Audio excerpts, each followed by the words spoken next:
Assalamualaikum Ketlepor, kali ini kita sama-sama mendengarkan kajian dari Ustadz Adi Dayat mengenai apakah air liur dan kotoran kucing itu najis. Yuk kita simak guys. Saya pernah ditanya sampai ke tadi subuh, saya coba uraikan. Ustadz, apa hukumnya kotoran kucing? Atau air kencing kucing? Air kencing kucing dan pipis kucing dan kotorannya. Karena ada sementara yang menyebutkan itu hukumnya suci. Baik, kami sampaikan, saya belum menemukan siapa yang menyebutkan itu suci. Karena hadis-hadis yang menyebutkan tentang kucing tidak menyebutkan kotorannya yang suci. Bukan pipisnya, tapi air liurnya. Ya, hadisnya benar yang disebutkan, tapi cara memahami hadisnya keliru. Apa sebabnya? Dua hal. Pertama, hadisnya tidak dibaca dengan ilmu hadisnya. Dalam ilmu hadis ketika akan membaca hadis, selain melihat bahasa hadis, juga melihat asbabul wurudnya. Sebab kenapa hadis itu muncul. Antum lacak lagi tentang hadis kucing itu yang sekarang marak dibincangkan, itu setidaknya ada di Abu Daud nomor hadis 75, di An-Nasai nomor hadis 68, di At-Tirmidzi nomor hadis 92. Ketika disebutkan seluruhnya, itu merujuk pada sahabat Qatadah radhiyallahu taala anhu. Gimana kisahnya? Kisahnya ketika beliau berkunjung ke rumah anaknya, kemudian akan berwudu, menantunya melihat akan berwudu, air yang digunakan dijilat oleh kucing sebelumnya. Begitu dijilat, tetap air wudu itu digunakan oleh beliau. Menantunya bengong. Kata beliau, kenapa engkau bengong seperti itu? Maka dijelaskanlah oleh beliau, keluarlah kalimat itu. Innaha laisat binajasin wa hiya minat tawafina alaikum. Saya pernah mendengar Rasulullah SAW pernah bersabda, ya, air liur kucing itu tidak najis. Yang disebut air liurnya, bukan kotorannya. Itu tidak najis. Karena kucing itu hewan-hewan yang sering hadir di sekitaran kita. Baik, dari mana tahu itu menunjuk pada air liur? Baca hadis 76-nya di riwayat Abu Daud.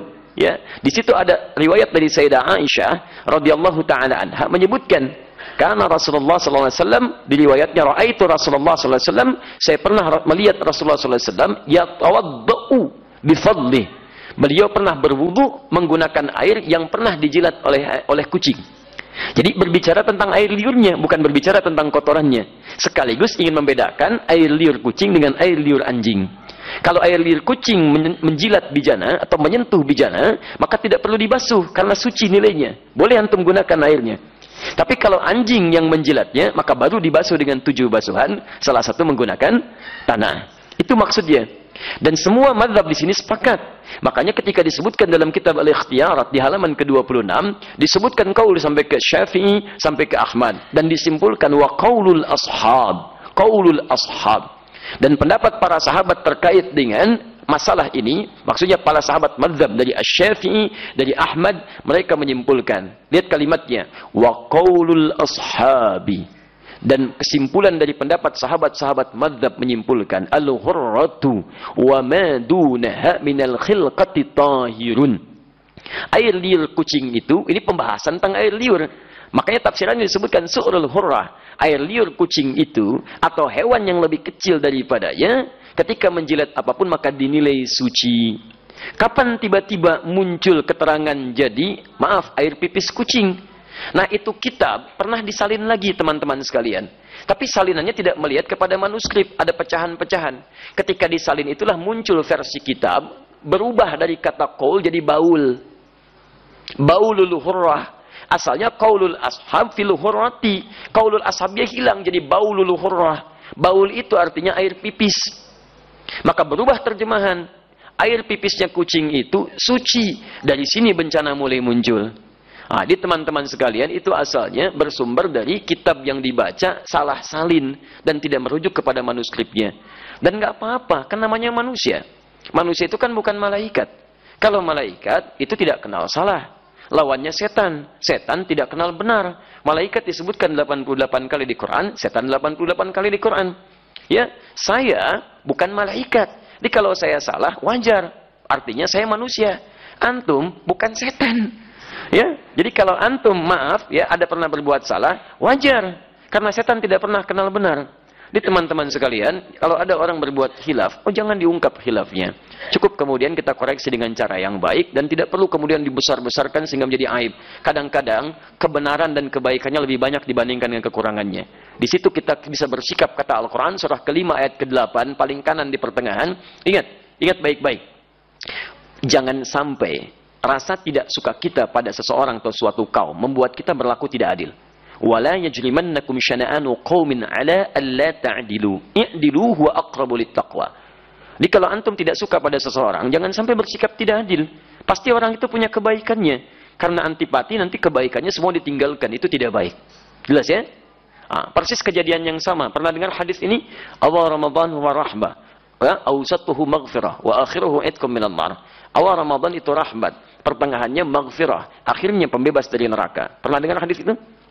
Pernah. Bahkan setiap Ramadan dimunculkan. Padahal status hadisnya itu matruk.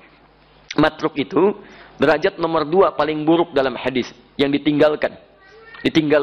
Karena di dalamnya ada seorang perawi yang tertuduh seringkali mengarang-arang cerita atau berdusta. Sehingga tidak bisa dibedakan mana hadis, mana karangan. Yang seperti itu ditinggalkan hadisnya. Kenapa kemudian jadi muncul marak? Sama kisahnya. Itu kan ada di Sahih Ibnu Khuzaimah asalnya. Ada di Sahih Ibnu Khuzaimah diriwayatkan, disambungkan pada Salman Al-Farisi. Cuman beliau mencantumkan itu untuk memberikan keterangan pada kita. Diberikan dalam babnya. Hadis ini punya masalah. Lihat kalimatnya. Bab fadailu Ramadan in kana hadithuhu sahihan. Bab tentang keutamaan Ramadan in kana hadithuhu sahihan. Jika benar hadis ini memang sahih.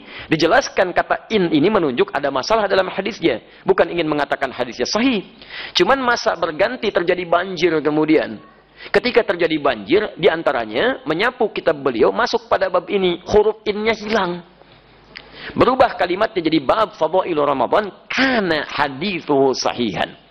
Dalam bahasa Arab kalau huruf in hilang jadi kana, maka artinya bisa berubah fatal. Hadis ini benar-benar sahih. Antum kalau tidak merujuk kepada hafalan-hafalan para ahli hadis ya, atau kepada manuskrip, nah itu kemungkinan akan ada masalah di dalamnya. Makanya dulu termasuk kita waktu belajar di ilmu hadis, itu kalau hadis kita pakai talaqi. Syekh kita di depan bacakan hadisnya. Lalu kitabnya dirujuk kepada